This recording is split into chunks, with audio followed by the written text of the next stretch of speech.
on the board, and I was like, so this is simple interest. And one student was like, so I don't want to be disrespectful, but I think you got it wrong. Like there's an exponent there, and it's like that's compound. And I remember turning around to the board and being like, Mark, this is a watershed moment. Like you need to like, how are you gonna deal with this? And I turned around and I was just like, you're right, thank you, sorry. And I was like, let's continue. Exactly. And I think that's the same thing with the podcast. Is like sometimes it will be a bit fumbly, and I'm like, you know what, did you understand what I wanted to say? Yes. Or what the person was trying to say? Then it's been like the end goal has been achieved. Yes. So just to maybe not overthink it as much, and also to realize that people understand the heart behind it. Yes. So I don't have to be like completely waxed, and often in the podcast I feel like I lose all my words. Like my one with Peter, I tried to say something about like the student outstripping the master, but I used like the weirdest words, and I was like, Margie, like what language do you speak? Yeah. Like, and Peter even looked at me and he was like, what's happening here? And I was like, I'm glitching.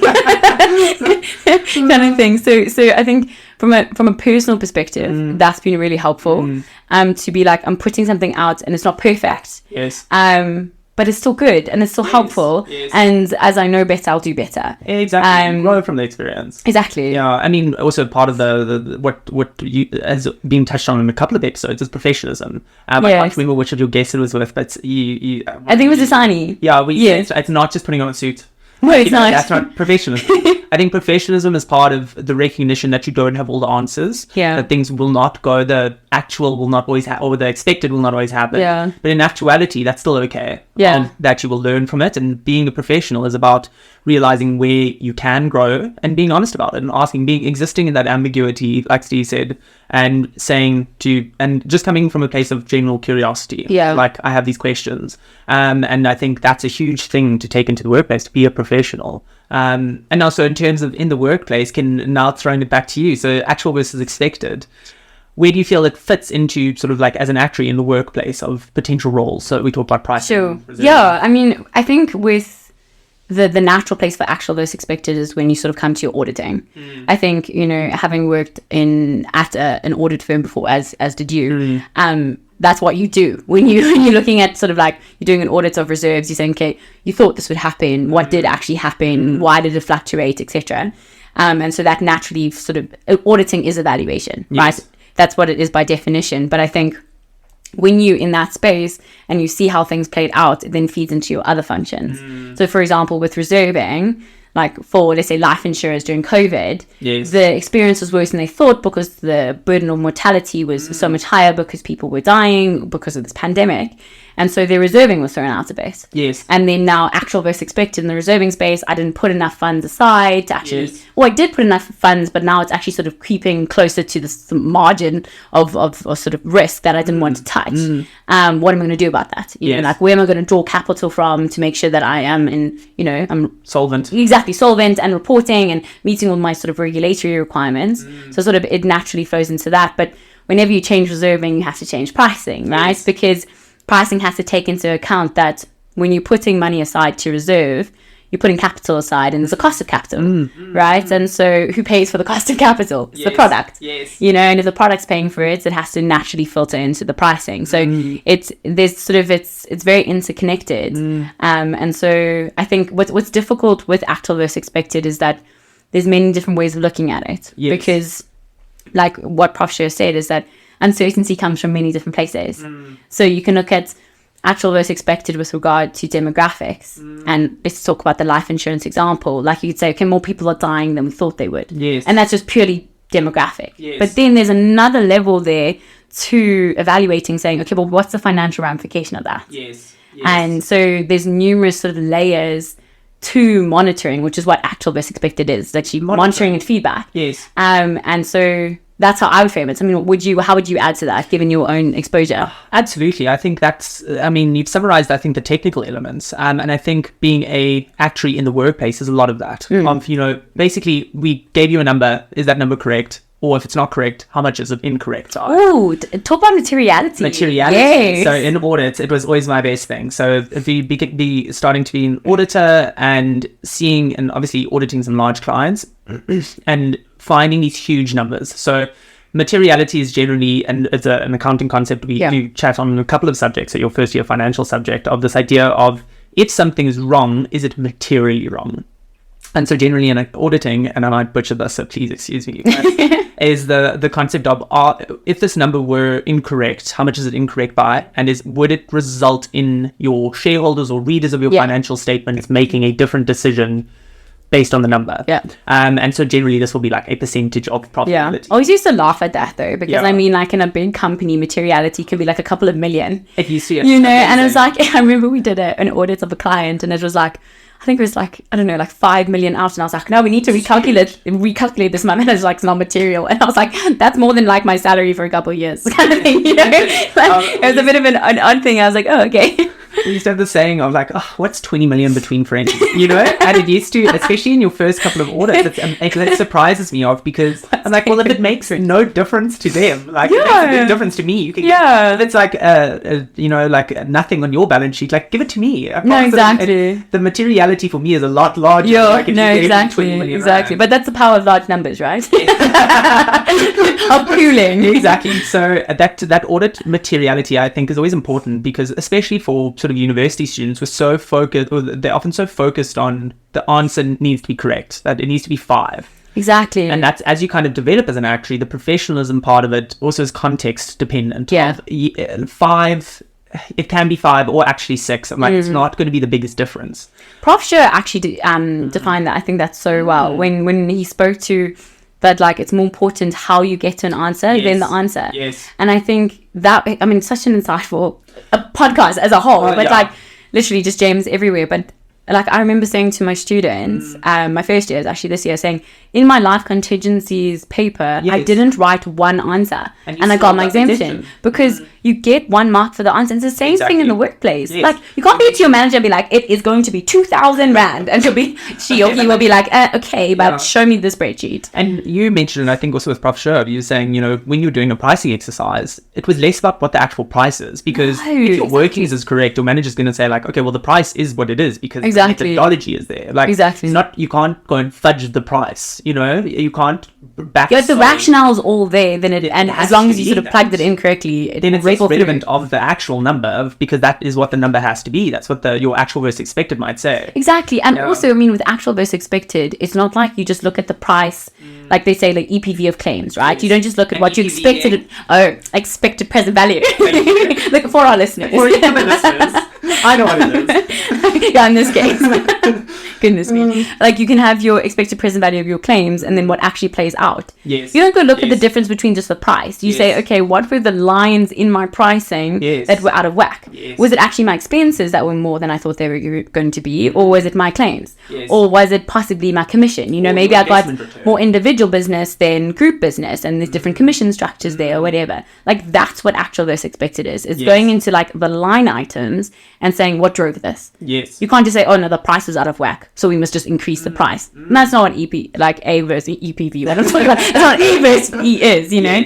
And I think that level of granularity is important.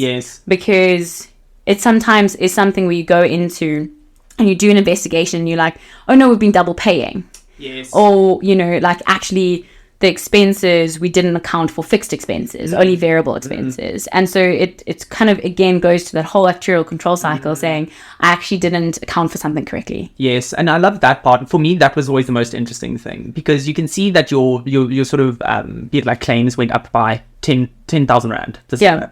But it actually, if you go and break it down by line item, well, your expenses went up by 20,000, but because your experience improved by exactly.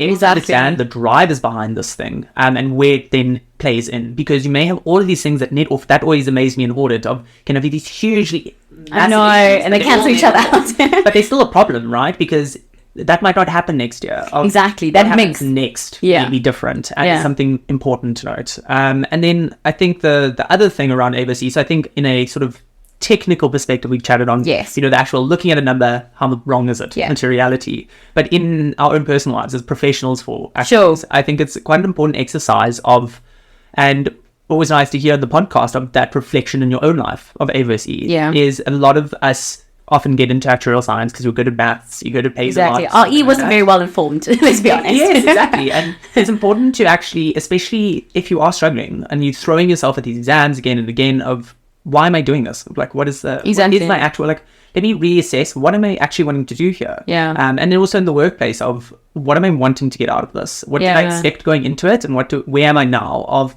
when I came into this job, I was expecting X, Y, and Z, and now it's A, B, and C. Yeah. Of how different is it? Is it material enough to sort of warrant a change in your life? Yeah. And sometimes it is.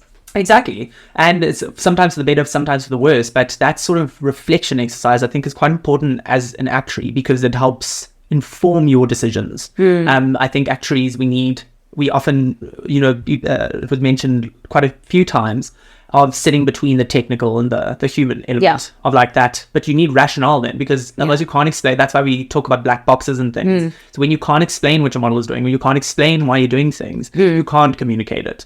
And part of that is a reflection of, why am I doing this? Why am I an actuary? Why do I want to qualify? I think that's such an interesting sort of concept. I think even to take it further than that, like that A versus E has been, I mean, it's a reflective process, right? And I think for me, it's also been interesting outside of being an actuary in that, like, you need to reassess what your dreams are sometimes.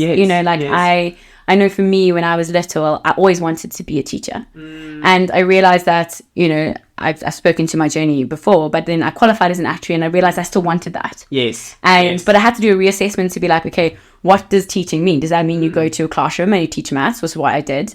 And then I reassessed it and I was like, actually, I need more than that. And so I think that having learned that reflective process, I periodically sort of sit down and say, okay, A versus E. And you have to be really honest to be like, okay, like my A is really not working out yet. And not a judgmental process. But just being honest, being like laying the facts out and being like, okay, maybe my E wasn't fully informed and why is it different? And I think doing that kind of like a recon, a little life recon, it's been such an important part, I think, of who I am, and that's why I will never regret becoming an actuary, because it has changed the way I thought, like the way I think now. And I always say that to my students. I say, whether you stay an actuary or not, you will never regret how it has shaped your brain. Absolutely. And how you approach problems, and how, like, you get less stressed by uncertainty because you've been stressed by uncertainty for so long. You know what I mean? Like, you just kind of like update. And so I think that is really beneficial. I know that's slightly more personal than what you were saying, but I just think that's noteworthy as well. Yeah. Well, I mean, and this whole episode is about A versus E on the podcast, right? So it's also your reflection of the sort of process. And again, I think it's been awesome. And so what can you give the listeners any insight into season 2? Is that happening? What are you looking forward to? So I think it will happen probably the first quarter of next year. But I'm thinking, so continuing on certain sort of narratives that have started, I want to finish off some of the actuarial exams. So I haven't spoken to communications, which I think is a big one, although it's been touched on.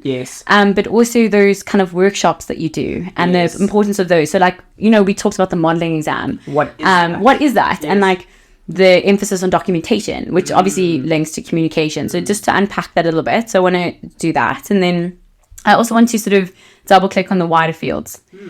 So look at a bit of cryptocurrency, AI, which is obviously very topical.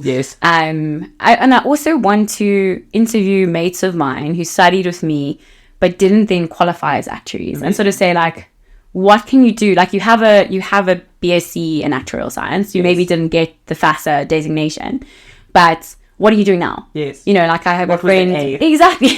What was your A? And to say, I know a lot of people don't necessarily get to FASA, but saying, okay, like, is the thinking that you learned in actuarial, is that still helpful? You may as well have studied something completely exactly different. And I have a friend who's in fintech, so going to interview her. I would also like to possibly, I want to do one on leadership, so looking at sort of actuarial leaders who have played various roles in different spaces. And then also touch on regulation, because I think regulation is something we've spoken about, but like IFRS 17, and I think it's important, because especially if you are going into life insurance, I mean, IFRS 17 sort of is more global than that, but if you go into life insurance, which majority of actuaries still specialize in, Yes. it's important to understand. Yes. And so to get someone who specializes in that to be like, okay, just unpack What like is- the skeleton of it kind of Yes. thing. Like, you can't give What are you everything. changing? Yeah. Exactly. And I think that that's important. But